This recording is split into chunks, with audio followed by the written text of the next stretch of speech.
এতই যদি তোমাদের দরদ হয় তো তোমরা প্রথমে কেন সই করলে না ভাই? আমরা দেশবাসীকে পরিষ্কারভাবে আবারও আজকে এই জনসভায় দাঁড়িয়ে পরিষ্কারভাবে আমি আপনাদের সামনে এবং এখানে মিডিয়া আছে, মিডিয়ার মাধ্যমে সমগ্র দেশের মানুষকে বলতে চাই পরিষ্কারভাবে, যেই জুলাই সনদ আমরা সংসদের দক্ষিণ প্লাজায় ডক্টর ইউনূস যখন ডেকেছিল সনদ সই করার জন্য, সবচেয়ে প্রথমে বিএনপি গেছিল, বিএনপি জুলাই সনদ সই করে এসেছে।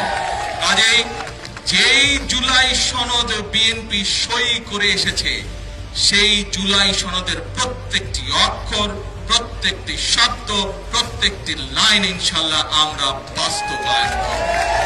বাংলাদেশের জনগণ বিএনপিকে দায়িত্ব দিয়েছে দেশ পরিচালনা করার জন্য।